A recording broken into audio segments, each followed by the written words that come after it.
Entonces, Deuteronomio capítulo 22. Y como les decía, ¿no? Debemos recordar primero de qué trata el libro. Algunos, la palabra Deuteronomio o Deuteronomio no es el nombre original, ustedes lo saben, pero si nosotros traducimos literalmente Deuteronomio, podríamos pensar que es como la segunda ley, como muchos lo conocieron, ¿no? O lo conocen como la segunda ley. Y en realidad, cuando hacemos un estudio exhaustivo de estos 34 capítulos, nos vamos a dar cuenta que no es una segunda ley ni una segunda palabra, sino es la primera palabra predicada o la primera palabra, el primer mensaje, la primera ley que Dios dio a Moisés, sino que ahora Moisés lo está volviendo a enseñar, que es distinto, pero no está enseñando algo distinto o algo nuevo, está enseñando lo que él ya había enseñado.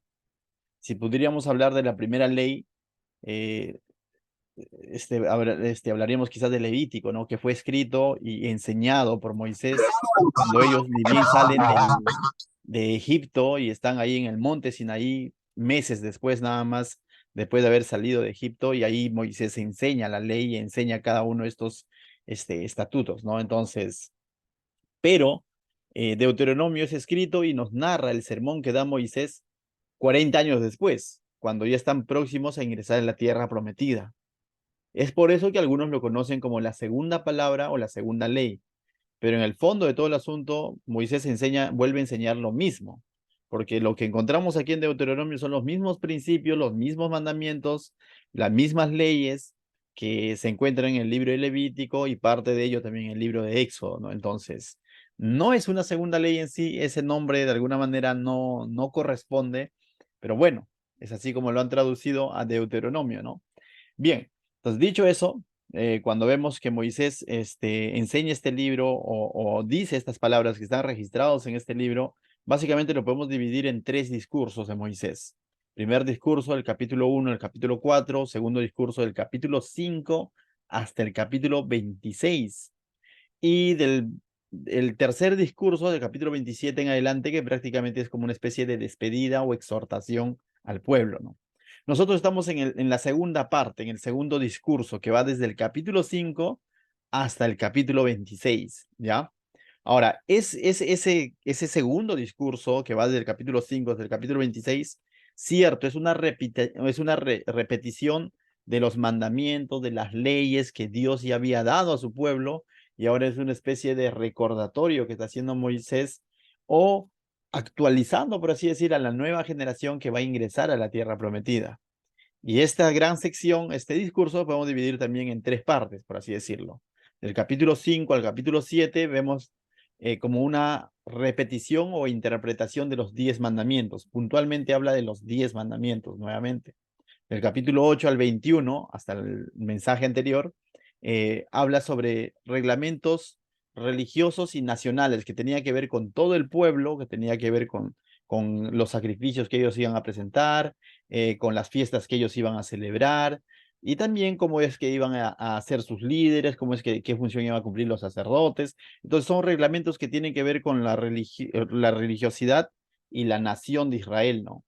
Pero también podemos darle otro enfoque, era como una aplicación práctica de los 10 mandamientos, ¿no?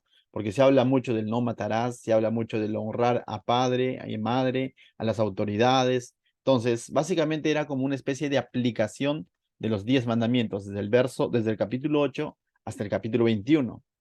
Ahora, del capítulo 22, por eso que he recapitulado todo esto, hasta el capítulo 26 vamos a encontrar una serie de reglamentos domésticos y personales, como que un poco más específicos y más personales o más domésticos o más de vecinos, por así decirlo. Entonces, y vamos a encontrar diversas leyes, como uno podría decir como que son leyes que no tienen uno que ver con el otro, algo así, ¿no? Entonces, podemos llamarle como que las otras leyes, se quiere decir, ¿no? Pero finalmente, todo esto tiene, por así decirlo, un fundamento dentro de los 10 mandamientos, ¿no? Bien, entonces comenzamos con esa primera sección en el capítulo 22 de estas diversas leyes, ¿no? Entonces, vamos a ver solamente 12 versículos el día de hoy en el capítulo 22. Recuerda, estamos en esa sección de diversas o variadas leyes domésticas y personales. Entonces, del verso 1 al 4 de este capítulo, vamos a ver la bondad con el que debería de tener, la bondad que debería de tener un israelita frente a su hermano que perdió un animal. Es una ley específica, ¿no? ¿Qué sucede, no? Si de pronto su hermano, su vecino pierde un animal y tú te lo encuentras. Hasta esos mínimos detalles Dios legisló, por así decirlo, para que su pueblo, de alguna manera, muestre la honestidad, muestre la honradez, e incluso en esas cosas su pueblo debería ser distinto. Ciertamente, quizás hoy en día uno quiere aplicar literalmente a nuestro caso, a nuestro contexto, el que menos no, pues no tiene un ganado aquí, ¿no? En la costa. Pero vamos a ver que lo que sí podemos sacar de estos principios o de estas leyes son principios básicos como la honestidad y la honradez, que no es invento del hombre, sino Dios mismo demanda que su pueblo sea honrado y honesto. Entonces, verso 1 al 3, vamos a leerlo. Si vieres extraviado el buey de tu hermano o su cordero, no le negarás tu ayuda, lo volverás a tu hermano. Y si tu hermano no fuere tu vecino o no lo conocieres, es decir, es un desconocido, lo recogerás en tu casa y estará contigo hasta que tu hermano lo busque y se lo devolverás. Así harás con su asno, así harás también con su vestido, y lo mismo harás con toda cosa de tu hermano que se le perdiere y tú la hallares, no pondrás negarle tu ayuda. Entonces Dios aquí nos va a enseñar claros principios de honradez y honestidad, ¿no? Qué distinto es el mundo hoy en día, ¿no? Se te pierde un celular y en una le sacan el chip, ¿no es cierto? No sé si te ha pasado alguna vez, ¿no? Eso es lo que normalmente vemos en nuestra sociedad, ¿no? Se te cayó, caminaste unos cuantos pasos y el que venía atrás ya es el dueño, ¿no? O sea, tú ya no eres el dueño, por así decirlo, ¿no? Por lo general, hay ciertas excepciones, ¿no? A la regla, pero por lo general nuestra sociedad se conduce así, ¿no? Entonces dicen, dueño es el que lo necesita, no el que lo tiene, ¿no? Entonces coges lo ajeno nada más. Y así, podemos dar diversos ejemplos donde la honestidad, la honradez está por los suelos hoy en día, ¿no? Pero no es propio de hoy en día nada más. También era propio de los tiempos de Moisés, en los otros pueblos, en las otras culturas. Es por eso que Dios se anticipa y le dice a su pueblo cómo es que ellos se deben de conducir. Recuerda que Dios está instruyendo a su pueblo para que su pueblo sea un pueblo distinto, un pueblo diferente. Y eso significa un pueblo santo, ¿no? Porque Él es su Dios, Él es un Dios distinto, es un Dios diferente a los dioses paganos a quienes servían los otros pueblos. Entonces, cada una de las leyes que Dios normalmente da a su pueblo, leyes de conducta, si queremos llamarlo, por más doméstico, por más simple que se vea, Dios lo que está haciendo es, uno, que su pueblo lo honre con la obediencia, y dos, que se distinga frente a los demás. Entonces, esto era propio de los otros pueblos. Encontrarte el ganado ajeno y quedarte con el ganado y no decir nada, ¿no? Ganancia, como dice, ¿no? Ya gané, pues, y el otro ya perdió.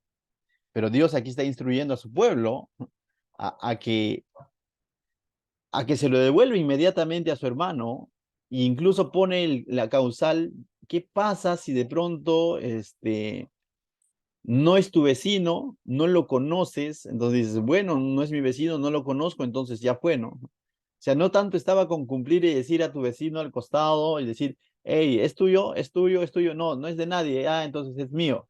Sino debía de esperar un tiempo prudencial, ¿me entiendes? Debía esperar un tiempo a que vengan a buscar ese ganado, ¿no? Y no solo ganado, más adelante va a ampliar, ¿no? Dice vestido, o toda cosa, ¿no? O sea, que sea cualquier eh, otra cosa que sea de propiedad ajena, debías de guardarlo y esperar que la persona venga en busca de ese objeto, ¿no? Entonces vemos cómo es que Dios está propiciando en su pueblo la honradez y la honestidad, ¿no? Lo que hoy en día se ha perdido, e incluso que a veces da vergüenza decirlo, pero que incluso a veces entre los cristianos, o los que se hacen llamar cristianos, también se da, ¿no? Se ha perdido esos valores, y entonces este pasaje nos hace recordar que como creyentes somos llamados a ser distintos. Es que no, pero en el lugar donde yo vivo es tierra de nadie, ¿no? Todo el mundo, el que se encuentra ya, pues de él, sí, pero nosotros somos llamados a ser luz en medio de esas tinieblas, ¿no? Nosotros somos llamados a ser distintos, ¿no? Entonces, em, y eso va, creo que desde lo más pequeño, ¿no? Los que ya somos creyentes y debemos de recordar estos principios, debemos instruir a nuestros hijos también en eso, ¿no? Porque normalmente eso tiene que ver con educación, se dice muchas veces, o se tiene que ver cómo nos han formado, ¿no? Entonces, el hecho de devolver lo que no es tuyo, ¿no? No sé si te ha pasado alguna vez lo que son padres, en algún momento tu hijo ha traído colores, tajador, plumón, lápiz ajeno, ¿no? Pasa, pero el niño no lo hace conscientemente, lo hace porque, bueno, llena toda su cartuchera y ni cuenta se da, ¿no? El detalle es cuando nosotros, los adultos, encontramos eso, ¿cómo reaccionamos, no? O sea, ¿qué le decimos? ¿Está bien? ¿No hay problema? ¿Le borramos el nombre que traía ese útil escolar o hacemos que lo devuelva, ¿no? O sea, entonces, desde cosas tan pequeñas como esas, debemos de inculcar nosotros también la honestidad, la honradez, ¿no? A nuestros hijos y practicarla, lógicamente, como cristianos, ¿no? Entonces, eh, y estar prestos a ayudar, ¿no? Al que perdió o al que está pasando por este tipo de problema o dificultad, ¿no? Dice, no podrás negarle tu ayuda, dice al finalizar el verso 3, ¿no? Ahora, la honestidad y la honradez no debe tener límites en realidad, porque si hacemos un estudio un poquito más exhaustivo, esto ya lo había enseñado Dios, por eso te digo esto, está reenseñando al pueblo. Moisés ya lo había enseñado en Éxodo capítulo 23 4 al 5, lo buscas con calma en casa, y esto incluso de ayudar, no solamente es al vecino, incluso en Éxodo 23 del 4 al 5 amplía de que debe ayudar incluso al enemigo.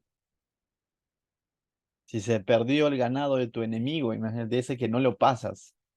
Ah, no, pues no. O sea, aún ahí eras llamado a actuar con honradez, con honestidad, ¿no? Entonces, es fuerte, ¿no? Es fuerte de no negar la ayuda, ¿no? Incluso al enemigo. Verso 4 dice, mira, si vieres el asno de tu hermano o su buey caído en el camino, no te apartarás de él, le ayudarás a levantarlo, ¿no? Entonces, aquí no tanto tiene que ver con honestidad, pero tiene que ver con empatía, ¿no? O sea, bueno, no es mi asno, ¿no? Que lo recoja él, no, dice, y recuerda, estos son leyes, ¿ah? Son mandamientos para el pueblo de Israel.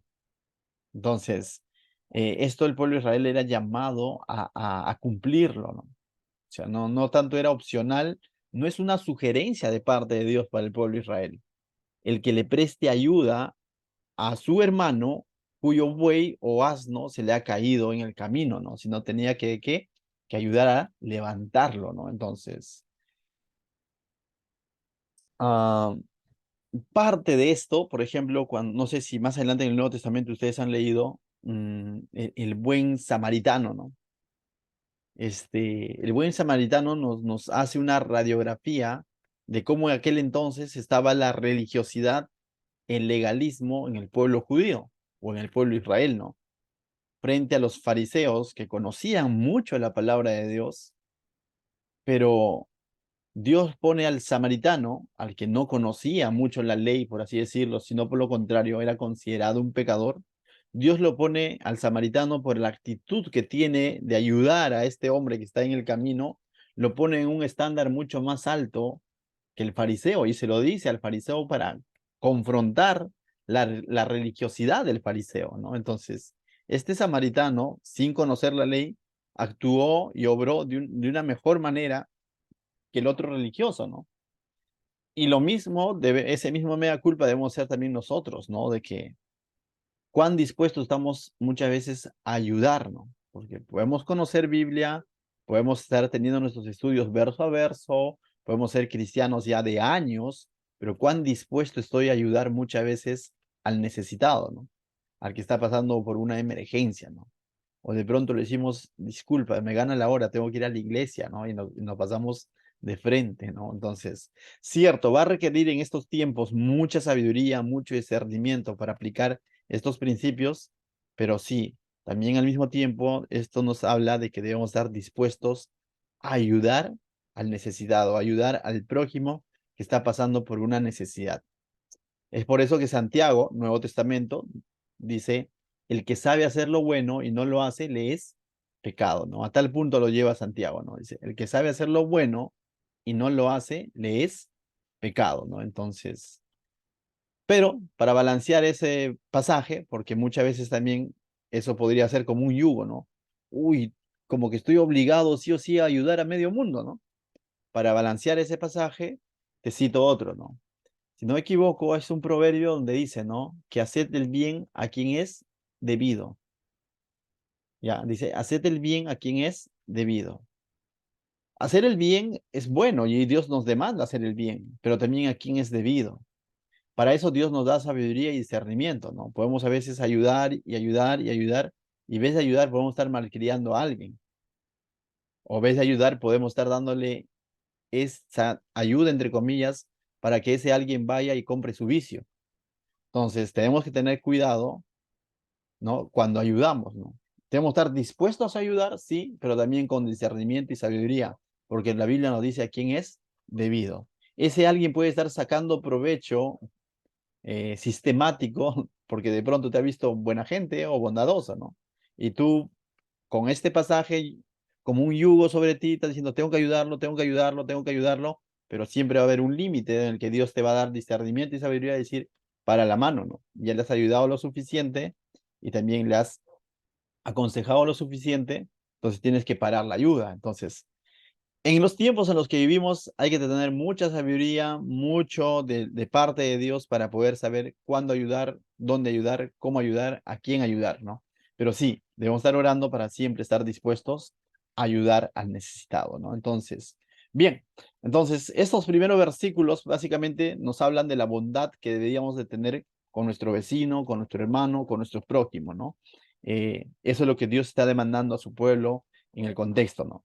Verso 5 es un mandato para mantener una distinción entre el varón y la mujer. Este pasaje también se ha tomado de una manera aislada, ¿no? Una manera aislada, fuera de su contexto, y a veces se quiere aplicar literalmente en forma hoy en día, ¿no? Y es más, se le ha agregado ciertos criterios de hombre para de pronto condenar al que viste de una manera distinta, ¿no? Primero leamos el pasaje, ¿no? Dice, no vestirá la mujer traje de hombre, ni el hombre vestirá ropa de mujer, porque abominación es a Jehová tu Dios cualquiera que esto hace. Vuelvo a repetir, el contexto es en que Dios está instruyendo a su pueblo y ese pueblo va a ingresar a una tierra prometida y va a haber mucha influencia de otras culturas, donde la sexualidad del hombre ya estaba distorsionada, donde ya se practicaba homosexualismo, donde ya se practicaba prostitución, donde ya se aplicaba muchas distorsiones sexuales, acompañado de la idolatría y todo lo demás. Entonces, Dios está preparando a su pueblo que va a ingresar a una tierra prometida y le está diciendo puntualmente en el contexto que ellos no repliquen lo que los otros están haciendo. En esos pueblos, el varón y la mujer estaban invirtiendo sus papeles, como hoy en día ocurre también normalmente en nuestra sociedad, ¿no? este, Hombres que quieren ser mujeres y mujeres que quieren ser hombres, ¿no? Entonces, el pasaje no tanto está hablando de la ropa nada más. El pasaje tiene un propósito que está hablando de que el varón no debe perder ese rol de varón que Dios le ha dado. Y la mujer tampoco debe perder ese rol de mujer que Dios le ha dado. Pero para hacerlo práctico, Dios pone, y a través de Moisés, un ejemplo práctico de cómo es que en esos pueblos estaba de moda invertir los roles desde la vestimenta.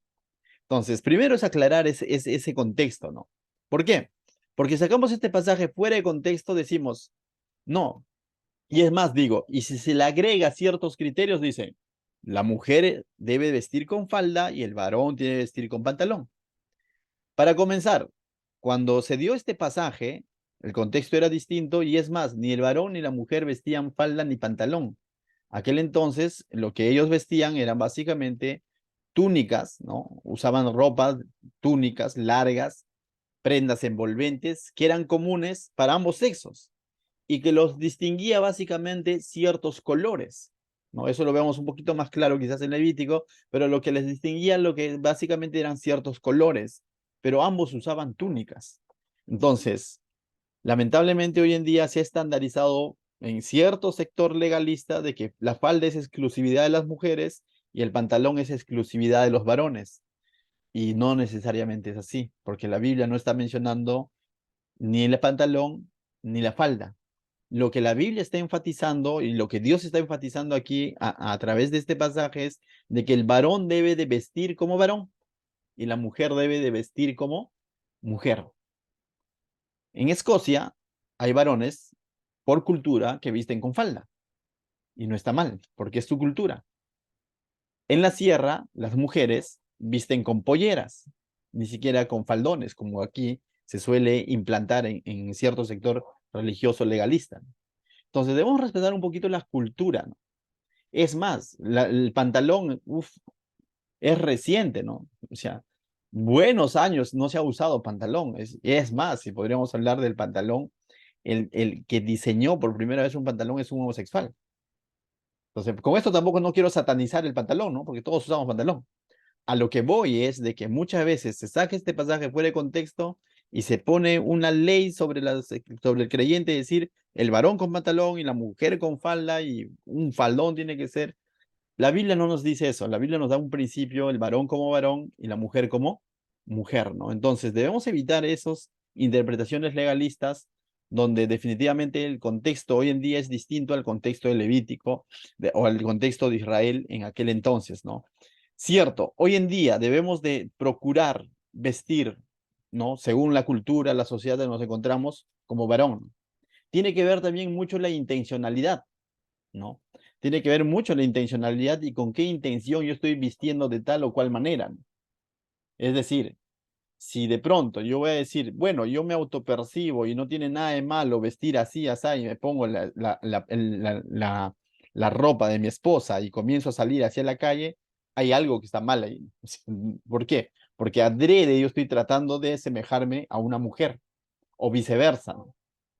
Pero, vuelvo a repetir, es una línea bien delgada, pero es más, hoy en día cada vez si tú vas al mercado, y es curioso, ¿no? Si tú vas al mercado a comprarte un pantalón, cada vez son más pegaditos, ¿no? Cada vez son más pitillos, por así decirlo, ¿no?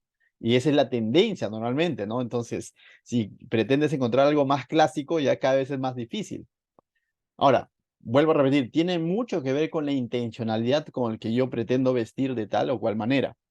Otro principio que debemos de tener claro en la forma de vestir, uno es que siempre buscando vestir varón como varón y mujer como mujer y no tratando de aparentar lo contrario, ¿no? Porque si mi intención es tratar de aparentar lo contrario, y hay un problema ya en mi corazón, no tanto en mi vestimenta, sino en mi corazón que está buscando eh, mostrar otra cosa que yo me estoy autopercibiendo, ¿no? Pero hay otro principio que también debemos tener en cuenta. Cuando la Biblia habla de vestimenta, también dice que debemos de vestir con pudor y decoro. Y eso es algo interesante también, ¿no? Tiene mucho que ver el pudor y el decoro, ¿no? Pudor es decir, sin mostrar desnudez, como algunos lo han interpretado, o sin mostrar partes de nuestro cuerpo que podría de pronto ser indecoroso, ¿no? Entonces, que podría de pronto ser impuro, ¿no? Entonces, ese es otro principio que debemos tener en cuenta también, ya sea que estés vistiendo ropa de varón o ropa de mujer, pero también dentro de la ropa de mujer vemos que hay una gama bien amplia, ¿no? De una variedad de vestimentas y las mujeres deben tener cuidado de no estar mostrando su desnudez, ¿no? Sino más muy por lo contrario, deben mostrar su pureza, ¿no? Entonces, bien, ese es otro principio que se debe tener en cuenta también en cuanto a la vestimenta, ¿no?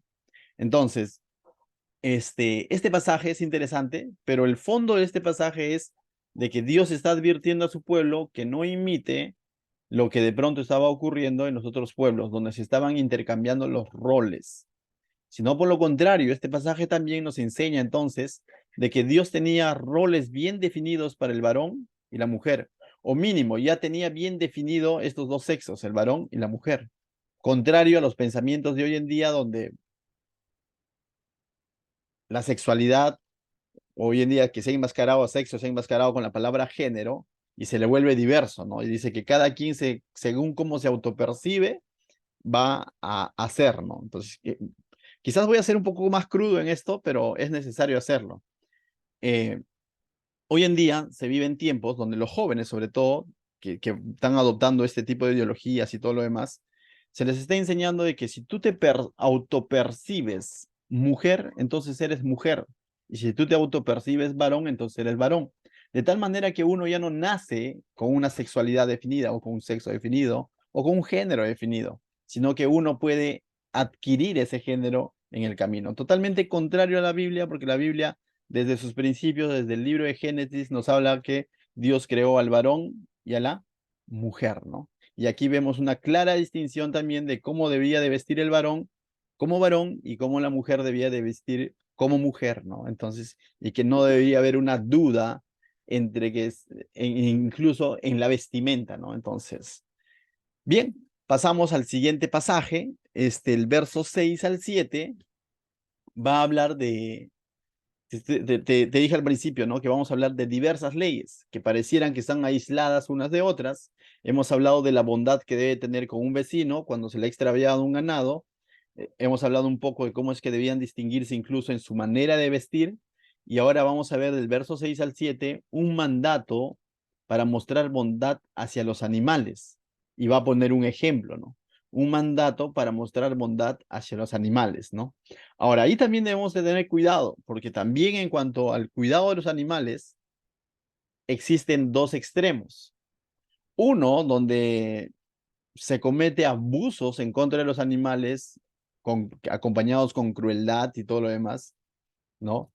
Diciendo de que, bueno, el animal vale menos que el hombre, y es cierto porque Jesús mismo lo dijo, y luego te voy a citar el texto, pero eso es un extremo, ¿no? Bajo ese texto, decir nosotros valemos más que el animal no significa que voy a maltratar o voy a ser cruel con un animal. Eso es un extremo. Pero existe otro extremo donde hoy en día también se está exaltando o poniendo al animal por encima del ser humano. Y que los animales hoy en día tienen más derechos y tienen más acogida, incluso en la prensa, que un ser humano. He visto reportajes completos en contra del maltrato animal, ¿no? Y de tal manera, y el espacio que le daba el noticiero a un maltrato sobre una mujer era de 2 minutos y para el maltrato animal le dio hasta 20 minutos. Y así está nuestra sociedad, donde se le está poniendo más el foco al animal que a la persona, ¿no? Entonces tengamos cuidado también con eso. Hay extremos. Y hay una serie ¿cómo se llama esto? De organizaciones, ¿no? Que es bueno hasta cierto punto, pero recordemos, el que ha sido creado a imagen y semejanza de Dios es el hombre y la mujer, no el animal. Pero Dios tiene cuidado de los animales. Versos 6 y 7 dice lo siguiente. Cuando encuentres por el camino algún nido de ave en cualquier árbol o sobre la tierra con pollos o huevos, y la madre echada sobre los pollos o sobre los huevos, no tomarás la madre con los hijos. Dejarás ir a la madre y tomarás los pollos para ti para que te vaya bien y prolongues tus días. Aquí hay mucha sabiduría en este mandamiento y es Dios a través de Moisés que está dando este mandamiento. Por un lado, pareciera que está preservando al animal, cierto, sí está preservando la vida del animal y sobre todo la subsistencia de ese animal. Le está diciendo de que si tú encuentras un nido con huevos o con sus pollos y con la madre, le está diciendo no tomes todo. Porque normalmente cuando el hombre o el hombre tomaba este animal, los huevos, lógicamente era para alimentarse. Pero le está diciendo no tomes todo, sino deja ir a la madre. Entonces tú dices, ¿y por qué no? Si la madre tal vez es más rico, ¿no? Pero, ¿por qué? Porque la madre podría seguir teniendo más huevos y podría continuar dando más pollos. Y finalmente va a ser de beneficio también para el hombre. Y por otro lado, también Dios está diciéndole, es decir, coge lo necesario y lo demás déjalo. No mates por matar, ¿no? No seas cruel. Entonces, Dios está teniendo cuidado hasta de las aves, ¿no? De que imaginemos si ellos podían cazar y comer todo, porque aquel entonces prácticamente cazabas y comías, ¿no? Hoy en día, lamentablemente, por la, caza, este,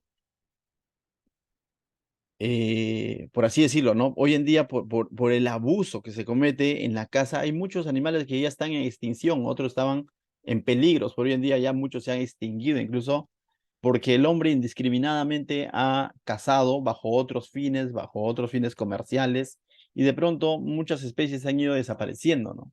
Porque el hombre no ha tenido un criterio de preservación de la fauna o de los animales, ¿no? Entonces debemos tener cuidado, cierto, Dios dicho, desde que creó al hombre, dijo, enseñoréate sobre la creación, pero no le ha dicho, sé cruel y sé un depravado, ¿no? Entonces debemos tener cuidado. Entonces, también hoy en día, ¿no? Uno dice, yo te decía que existen extremos, ¿no? Hay gente que ve mal, por ejemplo, los vegetarianos se han ido a un lado extremo. Primero, que ven mal comer un animal. Segundo, dicen, qué cruel para matar un animal. Y tú puedes decir, pero lo estoy matando para comer, para alimentarme. Y eso es válido.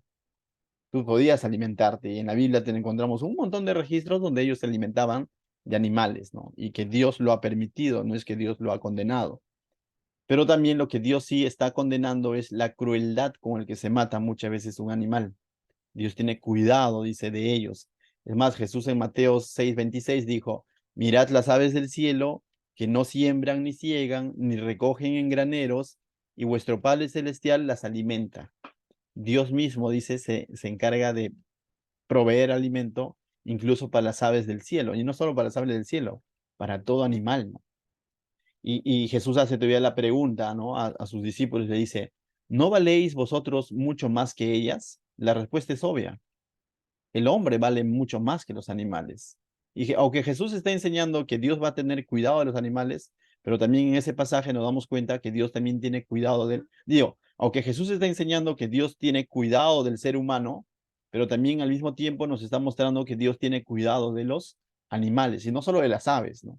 Puso como ejemplo las aves. Entonces, esto tiene mucho que ver con lo que Deuteronomio está diciendo, ¿no? Dios tiene cuidado de sus hijos van a poder comer de estos animales que encuentren en el camino, pero que no cometan crueldad. También Dios entonces está mostrando su cuidado sobre los animales, ¿no? Entonces, esa es otra ley. Y yo digo una ley muy sabia porque termina diciendo, para que te vaya bien y prolongues tus días. ¿De qué dependía la alimentación de aquel entonces del hijo de Israel? De los animales y de la vegetación. Entonces, si ellos hacían una caza indiscriminada, simplemente se iba a extinguir ese tipo de animales y se iban a quedar sin qué comer, ¿no? Es como comerte la semilla, ¿no? O sea, no tiene sentido. Come parte del grano y deja una parte para la semilla. Es algo similar, ¿no? Si tú te comes la madre, sus polluelos y te comes todo, simplemente no estás pensando para mañana. Entonces, básicamente es una instrucción donde también está llena de sabiduría de parte de Dios para que el hombre prolongue sus días. Y eso termina diciendo eso, ¿no? Para que te vaya bien y prolongues tus días. Verso 8, el verso 8 solo, nos habla sobre una responsabilidad en cuanto a la construcción. Y es algo curioso, ¿no? Porque podemos creer que hoy en día, con los avances de la ciencia, la tecnología, la ingeniería, y de pronto recién se está comenzando a tener más cuidado sobre las edificaciones, sobre qué edificamos y todo lo demás, pero Dios mismo ya había puesto aquí ciertos principios de cómo es que ellos debían de edificar sus casas. Mira, dice el verso 8, cuando edifiques casa nueva, harás pretil a tu terrado para que no, dice, no eches culpa de sangre sobre tu casa si de él cayere alguno. Y es interesante porque lo que básicamente Dios le está enseñando a que su pueblo sea prevenido en su forma de construir. La palabra pretil es como que harás baranda o harás cerco a tu terrado, es como una especie de terraza, así que hoy en día, ¿no? La palabra quizás que más se aproxima viene a ser techo o terraza, ¿no? Y Dios le está diciendo, haz un cerco a tu terraza, haz un cerco a tu techo, de tal manera que evites accidentes, ¿no?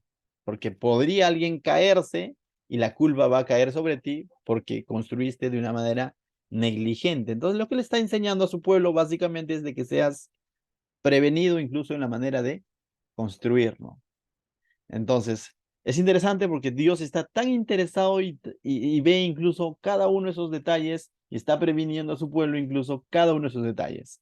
El pueblo, su pueblo, iba a aplicar este consejo o este mandato No en el desierto, porque en el desierto vivían en carpas. Lo iba a aplicar cuando ellos entren a la tierra prometida y se iban a construir su casa nueva, ¿no? Entonces, hasta, podríamos decir, hasta mandamientos o hasta legislaciones en cuanto a cómo construir podemos encontrar en la Biblia, ¿no? De ser prevenidos cuando construimos, ¿correcto?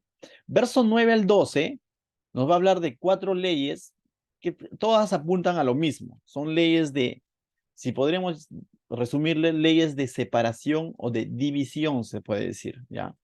División, mira, y cada una de estas leyes está destinado básicamente a que su pueblo se aparte de lo pagano.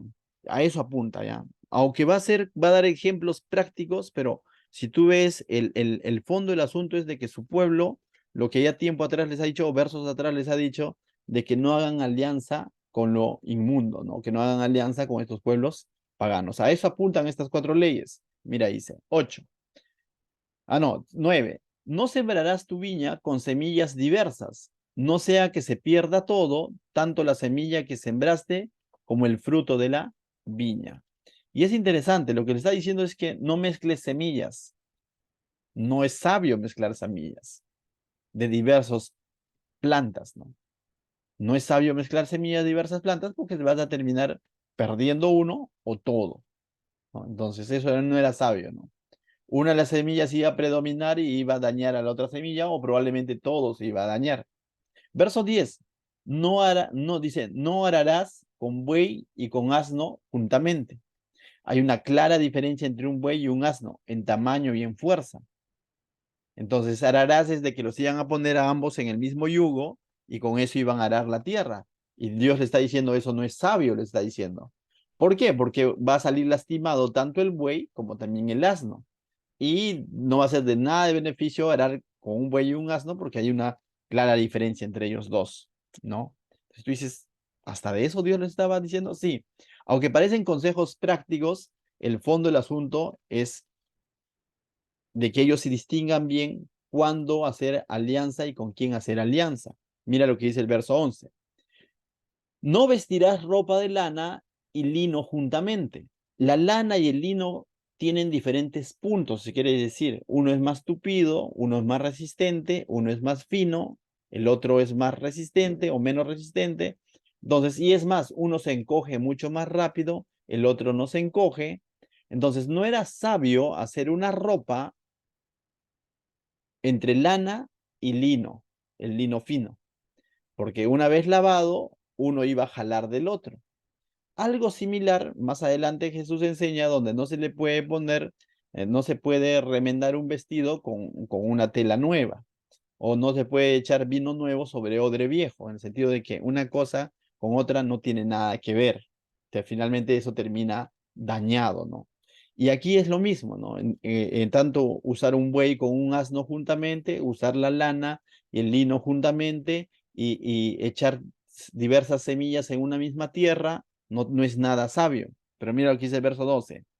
Te harás flecos en las 4 puntas de tu manto con que te cubras. Y tú dices, ¿y qué quiere decir esto, no? Te harás flecos en las 4 puntas de tus mantos con que te cubras, dice, con el que te vas a cubrir. Aquel entonces, ya, no solo Israel usaba mantos, diversas culturas, diversos pueblos usaban mantos. Como te vuelvo a decir, el pantalón, la falda aún no existía. Sus vecinos paganos también usaban mantos. Pero ¿cómo entonces el hombre israelita se iba a distinguir de ellos? El manto de los israelitas iba a tener estos famosos flecos en las 4 puntas. Y es más, ¿no? Flecos de colores, ¿no? En números 15 puedes encontrar, por ejemplo, que estos flecos incluso eran como una especie de recordatorio para el pueblo de Israel de que ellos debían de guardar la ley de Dios. Entonces servía para distinguirse en su manera de vestir frente a las otras culturas, pero también servía como un recordatorio de que ellos debían de guardar la ley de Dios, la palabra de Dios, ¿no? Entonces, incluso en su manera de vestir ellos tendrían un recordatorio y al mismo tiempo un distintivo frente a los otros, ¿no? Entonces, básicamente va por ahí. En otras palabras, lo que le está diciendo es de que no te asemejes a los otros, marca una clara división entre los otros. ¿Y por qué es que le está diciendo que marquen una clara división frente a los otros? Uno, en no invertir roles entre el varón y la mujer, en vestir de una manera distinta en cuanto a sus mantos, lo mismo que les ha enseñado en los 3 versículos anteriores, de que no es nada sabio unir dos cosas con distinta naturaleza, dos semillas diferentes, no es nada sabio unir un buey y un asno, no es nada sabio unir la lana con el lino. Eso no es sabio porque termina mal. En otras palabras, le está diciendo, si tú te asemejas a esos pueblos y vistes como ellos, e inviertes roles como ellos lo están haciendo, vas a terminar mal. De aquí es de donde Pablo, por ejemplo, cuando escribe en su carta a los Corintios, segunda carta, capítulo 6, verso 14, un pasaje muy conocido, Pablo saca de aquí justamente ese principio, no os unáis a yugo desigual con los incrédulos. Y eso ya vendría a ser una aplicación práctica de Pablo a la iglesia, ¿no? De que no es sabio que se unan a un yugo desigual, ¿no? A alguien que tiene una naturaleza distinta. Entonces, vemos que Pablo mismo, conociendo la ley de Dios, conociendo estos mandamientos prácticos, Pablo saca una ampliación o una aplicación para la vida espiritual de la iglesia, ¿no? Y lo mismo nos diría hoy el Señor, ¿no? Entonces, Dios no tanto está hablando de la vestimenta en sí, está hablando de los propósitos que hay detrás de todo eso, ¿no? De las intenciones que hay detrás de todo eso. Dios está más interesado no tanto en que si vistes pantalón de color beige o color azul o color celeste, no está tanto interesado en eso. Dios lo que está interesado en que seas distinto al incrédulo, a que tengas una vida diferente al incrédulo. Que incluso lo muestres con la ropa, sí, pero eso es un detallito. Pero en esencia, que seas distinto al incrédulo, distinto a la manera como piensa la sociedad hoy en día, y que nos distingamos claramente de frente a ellos y que recordemos constantemente que nosotros nos debemos a una obediencia de su palabra y no tanto a lo que está de moda o a lo que está vigente hoy en día, ¿no? Ahora, la pregunta es, Pastor, usted lo viene diciendo esto tantas veces, lo ha dicho en Corinto, lo dice ahora, sí, porque veíamos, ¿no? Cuando Pablo de pronto describe a estos falsos apóstoles, dice que ellos visten como ángeles de luz. El mundo, con su influencia, no siempre va a venir con su cara fea, siempre va a venir con su cara agradable. Siempre el que viene de parte del enemigo se va a enmascarar, va a venir como algo inofensivo, como algo que no está tan mal, y de pronto el creyente, si no tiene bien claro cuáles son sus principios y cómo es que Dios le anticipa de hacer alianza, puede ceder y puede abrir las puertas de su corazón a esas falsas enseñanzas, ¿no? Tú preguntas hoy en día, incluso los testigos, que son una secta, dicen que son cristianos. Los católicos dicen que son cristianos, pero no lo son. Porque cuando vamos a la Biblia vemos de que ellos no lo son. Simplemente son distintos, son diferentes, pero aparentan un cristianismo. Entonces nosotros como cristianos tenemos que marcar la diferencia frente a ellos, no solo en nuestra manera de vestir, sino en nuestra manera de pensar, en nuestra manera de vivir, ¿no? Entonces, ¿cuánta razón tenía Pablo basado en estos principios de decir no os unáis en yugo desigual con los incrédulos? Porque ¿qué compañerismo tiene la justicia con la injusticia? ¿Y qué comunión tiene la luz con las tinieblas? Hace la pregunta Pablo, pregunta retórica que todos sabemos la respuesta. No, no tienen ningún compañerismo. Entonces, con esto no te estoy diciendo yo de que de pronto cortes las relaciones con tus amigos y todo lo demás, sino que tengamos cuidado, caminemos con cuidado y recordando siempre nosotros que somos ese pueblo santo de Dios, esa nación santa de Dios. No lo digo yo, lo dijo Pedro, refiriéndose a la iglesia, pero santo no en el sentido solamente que tengamos una aureola, sino santos en nuestra manera de caminar. Debemos demostrar esa santidad siendo diferentes, siendo distintos, siendo honestos, siendo honrados, ¿no? Ayudando cuando podemos ayudar, ¿no? Vistiendo como realmente con decoro, con pudor, ¿no? Cumpliendo nuestros roles de varón y las mujeres cumpliendo sus roles de mujer y entendiendo que somos iguales ante Dios en dignidad, pero en funciones Dios nos ha hecho distintos y no tenemos por qué cuestionar si Dios decidió hacernos así, ¿no? Entonces, no, y rompiendo esos pensamientos de autopercepción que el mundo bombardea diciendo, Tú defines tu sexualidad, tú decides si eres varón, tú decides si eres mujer. Eso es lo que dice el mundo hoy en día y enseñan a los jóvenes de esa manera y marchan por esos derechos, pero nosotros tenemos que tener las cosas claras. No podemos decir, bueno, pero ellos están marchando por su libertad, por su derecho. Tengamos cuidado, porque detrás de todo eso está ahí toda una maquinaria del enemigo que quiere distorsionar incluso a nuestros jóvenes en su manera de ver la sexualidad, por así decirlo, ¿no? ¿Qué tal si oramos? Padre, te doy gracias, Señor, esta noche por tu palabra, Señor, porque tú eres claro con nosotros. Y nuevamente, Señor, a través de estos pasajes nos muestras la importancia de honrarte, Señor, incluso en nuestra manera de vestir, Señor. Nos muestras la importancia, Señor, de ayudar al prójimo, nos muestras la importancia de ser honestos, ser honrados en todo lo que hagamos, Señor, y que siempre vamos a estar dispuestos a hacer el bien, Señor. Gracias te doy, Señor, por todo lo que tú nos enseñas a través del libro de Deuteronomio, principios prácticos, Señor, para nuestra vida, principios prácticos para saber conducirnos, Señor, en medio de esta sociedad que está cada vez más de cabeza, Señor. Pero eso no debe ser motivo para nosotros ir tras esas ideologías, tras esos pensamientos, Señor. Ayúdanos a estar cimentados siempre en tu palabra y siempre pedir dirección de parte de ti, Señor, cuando haya dudas, Señor. En el nombre de Jesús, la gloria, la honra sean para ti, mi Dios. Amén.